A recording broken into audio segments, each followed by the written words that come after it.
All student. हमने पिछली class में देखा था ना सांद्रता को व्यक्त करने के लिए, है ना। पहला हो गया था, क्या हो गया था, द्रव्यमान प्रतिशत। सेकंड क्या है, आयतन प्रतिशत निकालना। ठीक है, आयतन प्रतिशत किसका निकालना है, अव्यय का। अव्यय मतलब क्या हो सकता है, विलय भी हो सकता है और विलायक भी हो सकता है। ठीक है, तो सेकंड हमारा नंबर है आयतन प्रतिशत। आयतन प्रतिशत, है ना, शॉर्ट में लिख दे रहा हूँ ना, प्रतिशत, आयतन प्रतिशत। तो आयतन प्रतिशत बराबर क्या होता है, अव्यय का। अव्यय मतलब देखो, विलायक के लिए बोलेगा तो विलय ले लेना, विलायक के लिए निकालने बोलेगा तो विलायक ले लेना अव्यय की जगह। ठीक है, तो अव्यय का आयतन, है ना, अव्यय का विलयन में आयतन ना जो है ना, अव्यय का विलयन में आयतन जो होता है ना, अव्यय का विलयन में आयतन, है ना, डिवाइडेड क्या लेते हैं, विलयन का कुल आयतन, विलयन का कुल आयतन इनटू क्या होता है 100% से मल्टीप्लाई कर देते हैं। ये 100%, ये तो परसेंट ऑलरेडी है तो ओनली फॉर 100 से मल्टीप्लाई कर देते हैं। ठीक है, अब जैसे उदाहरण इसके लिए देख लेते हैं। मान लो आपके पास 200 मिलीलीटर एल्कोहल है। ठीक है, क्या है आपके पास 200 मिलीलीटर एल्कोहल है। ठीक है, तो इसको हम जैसे 1.2 लीटर पानी में क्या करा रहे हैं, विलयन बना रहे हैं। ठीक है, तो इसमें विलय कौन सा होगा, विलायक कौन सा होगा, विलय बताया था ना क्या होता है, हाँ जिसकी सांद्रता, जिसकी मात्रा कम होती है। हाँ, तो इसमें विलय कौन सा है, एल्कोहल, और विलायक पानी। अब देखो, ये देखो, अब ये देखना है जो एल्कोहल है किसमें हमको दिया गया है मात्रा, ml मतलब मिलीलीटर, और पानी की मात्रा किसमें दी गई है, लीटर में दिया गया है। तो हम देखो विलयन का जब कुल आयतन निकालते हैं तो मिलीलीटर और लीटर को ऐड कर सकते हैं क्या, नहीं। समान भौतिक राशियों को जोड़ या घटाया जा सकता है, लेकिन समान, है ना, असमान भौतिक राशियों को जोड़ या घटाया नहीं जा सकता। तो इसलिए इसकी यूनिट या मात्रा को हमको क्या करना पड़ेगा, पहले बराबर करना पड़ेगा। जैसे ये मिलीलीटर है तो इसको भी मिलीलीटर करना पड़ेगा, या ये लीटर है तो इसको भी आपको लीटर करना पड़ेगा। तो 1 लीटर में कितने मिलीलीटर होते हैं, हैं? कितना होते हैं, 1000। चलो ठीक है, तो ये समझ में आया। मतलब मात्राएं अलग अलग भी दे सकती है ना, उसको भी ध्यान देना है। ऐसा नहीं कि दोनों को ऐड नहीं कर देना है। एक का इजी क्वेश्चन तो दे दिया है, सीधा दोनों को ऐड करके सीधा डायरेक्टली लगाना, थोड़ा मात्राएं भी देख लेना है ना। तो इसको हम चेंज करेंगे, तो अव्यय का है ना, विलयन में आयतन क्या है, मतलब इसको हम किसके लिए ले रहे हैं, एल्कोहल के लिए निकाल रहे हैं। ठीक है, या विलय के लिए, ये हमारा क्या है, ये विलय है ना, है कि नहीं है, क्योंकि एल्कोहल की मात्रा कम है, ये ज्यादा है कि कम है, इसके अकॉर्डिंग ज्यादा है, तो ये क्या हो जाएगा आपका विलायक। ये चीज समझ में आया यहाँ तक कि नहीं आ रहा। हम फॉर्मूला में पुट कर देते हैं, है ना, अव्यय का आयतन प्रतिशत बराबर क्या हो जाएगा, अव्यय का आयतन प्रतिशत बराबर फॉर्मूला रखेंगे तो देखो, है ना, एल्कोहल कितना है हमारे पास 200, है ना। इन दोनों को टोटल करेंगे, क्योंकि विलयन का हमको क्या लेते हैं, इस पूरे का टोटल हम लेते हैं आयतन, है ना। तो इसको ऐड करेंगे तो ये कितना हो जाएगा, इसको कन्वर्ट करेंगे तो हाँ 1200 होगा। चलो ठीक है, क्योंकि 1000 से मल्टीप्लाई करेंगे तो 3 जीरो लगेगा, लगेगा कि नहीं लगेगा, और दशमलव यहाँ पॉइंट एक के बाद है तो यहाँ पे लगेगा, तो हमारे पास टोटल आंसर कितना मिलेगा, 1200 मिलेगा ना। और 1200 और 200 को ऐड करेंगे तो कितना हो जाएगा, तो यहाँ पे 1400 हो जाएगा। ठीक है, और हम क्या करते हैं, इनटू 100 कर देते हैं, ये हमारा फॉर्मूला है। ये समझ में कटे काट दो, ये जीरो कटा, ये जीरो, ये जीरो, ये जीरो कट गया, 2 के टेबल से कटेगा, 2 1 जा, है ना, 2 0 जा, ये कट गया, 2 7 जा, कटा ना ये। अब देखो क्या बच रहा है आपके पास 100/7। अब इसको डिवाइड कर दो, है ना, 100 को 7 से भाग दे देना है। ऐसे इजीली क्वेश्चन आएगा। ठीक है, जल्दी जल्दी आपको करना है। तो ये 7 1 जा 7 कर लोगे तो ये कितना हो जाएगा, है ना, 7 4 जा 28, और यहाँ पे 2 ये पॉइंट लगा दोगे और ये आपका यहाँ 0 आ जाएगा, है ना। फिर कितना टाइम में जाएगा, 2 में जाएगा, 3 में क्यों नहीं जाएगा, ठीक है। तो 14.2, तो वही पॉइंट के बाद एक ही पॉइंट भी निकालोगे तो सही है, 14 पॉइंट या 2 पॉइंट निकाल लेना, तो आपका अवयव का आयतन प्रतिशत कितना आ जाएगा, 14.2%, ठीक है।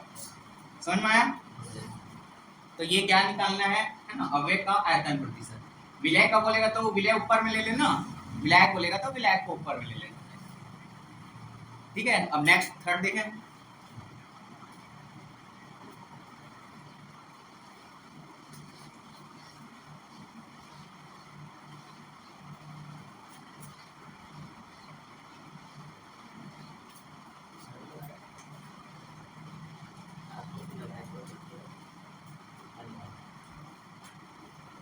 तीसरा है, देखो हमने पहला देखा था द्रव्यमान प्रतिशत, है ना। अगला अभी सेकंड देखा आयतन प्रतिशत, तो दोनों को यूनिट को एक साथ लिया गया, क्या उसका नाम लिया गया है द्रव्यमान आयतन प्रतिशत निकालने के लिए।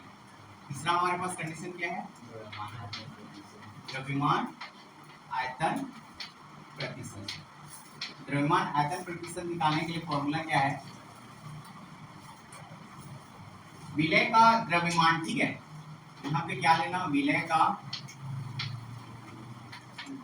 द्रव्यमान, विलय का द्रव्यमान, विलय का द्रव्यमान, इसको ग्राम में लेना, ठीक है। वेट जो है द्रव्यमान आयतन प्रतिशत को इंग्लिश में देखो ऐसे लिखिए, वेट बाय वॉल्यूम, है ना। द्रव्यमान को वेट, आयतन को वॉल्यूम। तो विलय का द्रव्यमान को किस में लेना है, ग्राम में, है ना, डिवाइडेड विलियन का आयतन लेना है, ठीक है। क्या लेना है यहाँ पे, विलियन का आयतन, विलियन का आयतन, विलियन का आयतन इंटू क्या हो जाएगा 100, ठीक है, इंटू 100। तो ये द्रव्यमान आयतन निकालने के लिए फॉर्मूला है, क्वेश्चन के अकॉर्डिंग दिया होगा, है ना। विलय का द्रव्यमान दिया होगा, उसको किस में लोगे, ग्राम में, और विलियन का आयतन को किस में लोगे, लीटर में लेना। यहाँ पे किस में लोगे, लीटर में, एल में, है ना। तो ये जो होता है, ऐसा नहीं कि हमेशा इसको द्रव्यमान और लीटर में लेना जरूरी नहीं है, इसको आप दोनों को, है ना, द्रव्यमान द्रव्यमान में भी ले सकते हो, है ना, या दोनों को आयतन आयतन में भी ले सकते हो, या एक को द्रव्यमान और एक को आयतन। ये तीनों कंडीशन में इस, है ना, द्रव्यमान आयतन प्रतिशत निकाला जा सकता है, इसके अकॉर्डिंग, क्वेश्चन के अकॉर्डिंग, ठीक है। तो ये ऐसे कंफ्यूज नहीं होगा। और ये देखो ये डिवाइड फॉर्म में है, तो इसको तो आसानी सॉल्व कर सकते हो ना, नहीं कर सकते हो। जैसे ऐसा हो गया, मान लो मैं बोला कि 10, है ना, 10 ग्राम है और सपोज 20 लीटर है, इसका आंसर कितना आएगा,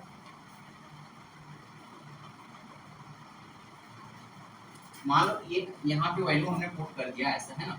मान लो विलय का जो द्रव्यमान है कितना है, 10 ग्राम है, और विलयन का आयतन कितना है, 20 लीटर है ना। इंटू 100 कर लेते हैं हम, करते हैं ना। तो इसको हम सॉल्व करेंगे तो कितना मिलेगा हमको, है ना। द्रव्यमान आयतन प्रतिशत निकालना है हमको विलयन का या अव्यय का, तो इसको सॉल्व करने से कितना मिलेगा, हाँ ये सॉल्व तो कर सकते हो, इसलिए सॉल्व तो नहीं है। 50 आ गया, हाँ कितना आएगा, 5 आएगा, 50 आएगा। ये देखो इसलिए तो है, देखो ऐसे समझ नहीं आ रहा है तो ये एक 0 को काट दो, ठीक है, ये कट गया बेटा। अब ये 2 1 जा 2 5 जा 10 और 2 0 जा 0, लेकिन मैं नंबर को नहीं बता रहा था। देखो ये 50 हुआ, लेकिन इसको हम क्या लिख सकते हैं, ग्राम प्रति लीटर लिख सकते हैं ना, यूनिट की बात मैं कर रहा था, ठीक है, यूनिट को समझाने के लिए। देखो इससे मतलब नहीं है ये ग्राम में लीटर में, इसको हम काट सकते हैं, बस क्या नहीं किया जा सकता है, अलग अलग उसकी मात्रा रहती है तो उसको जोड़ा या घटाया नहीं, है ना। बाकी आप इंटू रहेगा तो कर सकते हो, डिवाइड रहेगा तो भी उसको कर सकते हो, अलग अलग मात्राएं रहेंगी। तो इसका आंसर कितना आ जाएगा, 50 ग्राम प्रति लीटर, ठीक है। ये भी बन जाएगा द्रव्यमान आयतन प्रतिशत, और ये तीनों के लिए रहेगा, वेट बाई वेट के लिए भी रहेगा, आयतन है आयतन के लिए भी रहेगा, या द्रव्यमान आयतन के लिए भी निकाल सकते हो। अगला हम देखते हैं,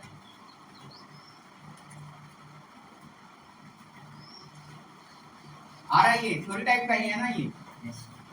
बाकी देखो ऐसे ही पढ़ना है कि आपको भूलना नहीं है, और ऐसा नहीं कि रटना ना पड़े बार बार, ठीक है। फोर्थ नंबर है आपका ppm, ppm क्या होता है, ppm मतलब पार्ट्स पर मिलियन होता है, ठीक है। क्या होता है, पार्ट्स पर मिलियन। इसको हम लिखते क्या है, पार्ट्स पर मिलियन। पार्ट्स पर मिलियन के लिए हमको निकालना है, ठीक है। पार्ट्स पर मिलियन, ppm का मतलब क्या है, पार्ट्स पर मिलियन, मिलियन मिलियन, ठीक है। तो इसके लिए फॉर्मूला क्या होता है, इसमें भी वही लेते हैं, ठीक है। विलय का द्रव्यमान, विलय का द्रव्यमान लेंगे, ठीक है, डिवाइडेड क्या लेंगे, विलयन का आयतन, इसमें भी लेते हैं विलयन का आयतन, और यहाँ पे 10 की पावर 6 से मल्टीप्लाई करते हैं। हम पहले किससे करते थे, यहाँ पे किससे करेंगे, क्योंकि पार्ट्स पर मिलियन ये होता है कि जो हमारे विलयन में है ना, जो भी सांद्रण है बहुत क्या होता है, सूक्ष्म होता है। क्या होता है, बहुत है ना। तो उसके लिए हमें किसके बराबर उसको माना जाता है, 10 की घात 6 के बराबर माना जाता है उसको, ठीक है। तो विलय का द्रव्यमान बटे विलय का आयतन इंटू 10 की पावर 6 लेते हैं, ठीक है, पार्ट्स पर मिलियन के लिए हमको इसकी गणना की है, इसकी सांद्रता निकालने के लिए, ठीक है। तो इसके अकॉर्डिंग कुछ क्वेश्चन दिया है, क्या देख लेते हैं। इसमें तो मैं देखा तो नहीं दिया था।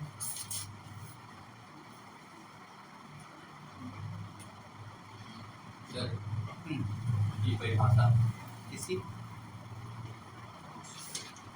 परिभाषा वही ले लेना ना। देखो हमारा जो विलयन का आयतन है कितने के बराबर है, 10 की पावर 6 के बराबर है, ठीक है। तो जो विलयन की जो मात्रा है 1 लीटर में कितने भाग, 10 की पावर 6 भाग घुले हुए है ना विलय को हम क्या बोलते हैं, पार्ट्स पर मिलियन। ये इसके अकॉर्डिंग इसकी परिभाषा देना, ठीक है। कैसे लोगे, ये हमेशा एक जगह फिक्स होगा। इसमें जैसे मान लो 1 लीटर पानी लिया, क्योंकि विलय के द्रव्यमान को किस में लेना है, ग्राम में लेना है, और विलयन का आयतन को लीटर में लेना है, ठीक है। तो ये जो फिक्स रहेगा, लीटर मतलब कितना रहेगा, हमेशा 1 लीटर। 1 लीटर में जो विलय को हम जितना डालेंगे, ठीक है, वो किसके भाग के बराबर होगा, 10 की पावर 6 के भाग के बराबर होगा। तो उसकी मात्रा को हम क्या बोलेंगे, पार्ट्स पर मिलियन, ठीक है। ये समझ में आया। इससे में एक क्वेश्चन दिया गया है, मान लो 50 किलोग्राम जल में 1 ग्राम कैल्शियम कार्बोनेट घोला गया, बहुत कम है कि नहीं है। 50 किलोग्राम जल में कितना दिया गया है, पानी कितना दिया गया है, ये जल 50 किलोग्राम है ना, और जो हमारा विलय कितना दिया गया है, 1 कैल्शियम 1 ग्राम, ग्राम में दिया है कि किसमें दिया है, हाँ 1 ग्राम कैल्शियम कार्बोनेट दिया गया, 1 ग्राम कैल्शियम कार्बोनेट, कैल्शियम कार्बोनेट है ना, वो हमको मिलाया जा रहा है ना, 1 विलयन बनाया जा रहा है। तो वो 50 किलोग्राम जल बहुत ज्यादा होता है, और 1 ग्राम बस हम उसमें क्या मिला रहे हैं, कैल्शियम कार्बोनेट। तो इसमें जो विलय की मात्रा अति सूक्ष्म हो रहा है कि नहीं हो रहा है, तो बहुत कम होता है। तो उसकी गणना किससे किया जाता है, पार्ट्स पर मिलियन। सबका मान को क्या कर दो, इसमें रख दो, तो क्या क्या मिलेगा हमको, देखो सूत्र में हम रखेंगे तो क्या मिलेगा, यहाँ पे विलय का द्रव्यमान कितना दिया हुआ है क्वेश्चन में, 1 ग्राम, ठीक है, डिवाइडेड विलयन का आयतन कितना है ना, 50 केजी दिया हुआ है ना, 50 केजी दिया हुआ है ना, और ये किसमें दिया हुआ है, ग्राम में दिया हुआ है, इनटू क्या होता है 10 की पावर 6। अब हम देखो, हम ग्राम को सॉरी किलोग्राम को ग्राम में कन्वर्ट कर सकते हैं। तो 1 केजी में कितने ग्राम होते हैं, 1000 होते हैं ना। तो इसको हम ग्राम में कन्वर्ट कर देंगे तो ये कितना हो जाएगा, 15 to 1000 ग्राम होगा कि नहीं होगा, इनटू कितना हो जाएगा 10 की पावर 6। तो इसको और सॉल्व करेंगे तो क्या मिलेगा,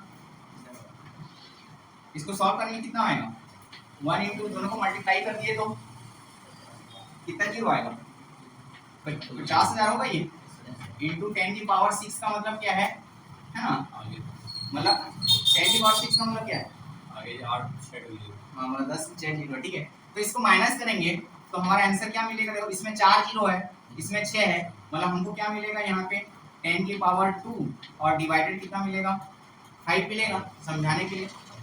इसमें 6 है, इधर कितना है 4 है, तो 2 जीरो बचेगा ना। ये इसको और सॉल्व करना चाहे तो ये कितना हो जाएगा 100 डिवाइडेड 5 होगा, और इसको और काटेंगे तो कितना आ जाएगा 20। 50 कैसे आएगा 50 कैसे बोलते हो हाँ। तो 20 किसमें आ रहा है है ना पार्ट्स पर मिलियन, पार्ट्स पर मिलियन में। ये आपका आंसर हो जाएगा। आ रहा है समझ में। ये छोटा छोटा क्वेश्चन पूछा जा सकता है। देखो इसमें ज्यादा आपका जो कैलकुलेशन है ऐसा हार्ड तो नहीं है ना, जैसे उसमें पढ़े थोड़ा हार्ड था, लेकिन इसमें इजी है ना। तो ये आ गया। अब हम देखते हैं इसके बाद 5 पावर का मोलरता।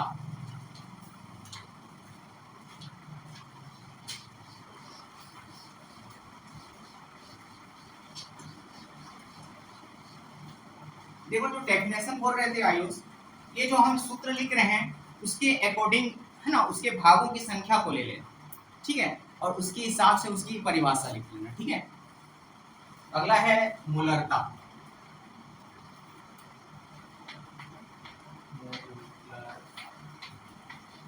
मोलरता को ठीक है मोलरिटी भी बोला जाता है इंग्लिश में। इसको कैपिटल एम से प्रदर्शित करते हैं, ठीक है। मोलरता को किससे प्रदर्शित करते हैं कैपिटल एम से।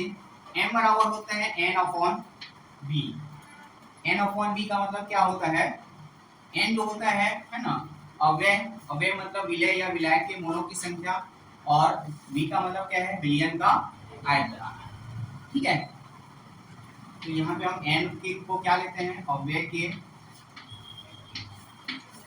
एन बराबर यहाँ पे क्या है ना लिख दे रहा हूँ अव्यय के मूलों की संख्या, अव्यय के मूलों की संख्या, और बी क्या है हमारा विलयन का आयतन। अब देखो इसमें पढ़ने के लिए हमको ये जानना है, जैसे सोडियम का हमको तो पता है कि परमाणु क्रमांक कितना होता है हाँ 11, और उसका परमाणु द्रव्यमान ये जानना पड़ेगा इसको, इस मोलरता को समझने के लिए, क्योंकि उसका कैलकुलेशन कहाँ से आ गया ये नहीं होना चाहिए, क्योंकि वो द्रव्यमान यहाँ पे यूज करना पड़ेगा, ठीक है। तो द्रव्यमान सभी को पता है, पता है कितना होता है बताओ तो एल्युमिनियम का। एल्युमिनियम का परमाणु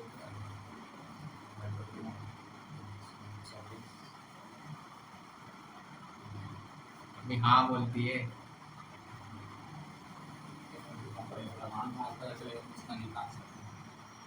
तो कैसे निकालो वही तो पूछ रहा हूँ, क्योंकि वो पता रहेगा तभी इसको इसमें ऐड करना है ना।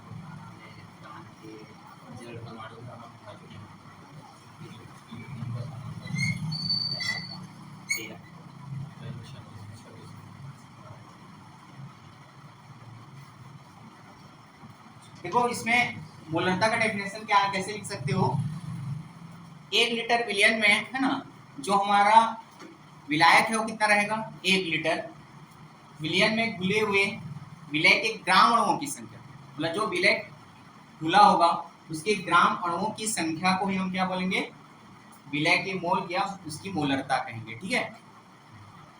1 लीटर विलयन में घुले हुए विलय के ग्राम अणुओं की संख्या को उसकी मोलरता कहते हैं, ठीक है। इसमें एग्जांपल दिया है क्या, ठीक है। ये है ना मोलरता क्या किसे कहेंगे एन अपॉन बी, एन जहाँ क्या है अव्यय के मोलों की संख्या और बी क्या है विलयन का आयतन। एन यहाँ पे देखो कैसे निकालना है, एन को आप कैसे निकालोगे, एन निकालोगे डब्ल्यू अपॉन एम डब्ल्यू, मतलब एन क्या होगा जो विलय होगा, ठीक है, वो विलय का द्रव्यमान, और एमबी का मतलब क्या है विलय का अणुभार, ठीक है। ये क्या है एन कैसे निकालोगे एन अपॉन बी, मतलब फॉर्मूला आप ऐसे ही बना सकते हो, देखो एन की जगह W upon M W into B भी रख सकते हो ना, कि नहीं रख सकते। देखो तो एन क्या होता है मूलों की संख्या होती है, लेकिन एन कैसे निकालते हैं उस विलय का द्रव्यमान बटे उस विलय का अणु, ठीक है। जैसे क्वेश्चन दिया गया है ये समझ में आ गया, मोलरता किसे कहेंगे उसका टाइप ये इंपॉर्टेंट है याद रखना, 1 लीटर विलयन में घुले विलय के ग्राम अणुओं की संख्या विलय के मूलों की संख्या को मोलरता कहते हैं। ठीक है, तो एक एग्जांपल दिया गया है, यदि एक 1.325 ग्राम निर्जल सोडियम कार्बोनेट को, ये ग्राम में दिया होगा, ठीक है, ये क्या है आपका सोडियम कार्बोनेट Na2CO3, ये आपका सोडियम कार्बोनेट है।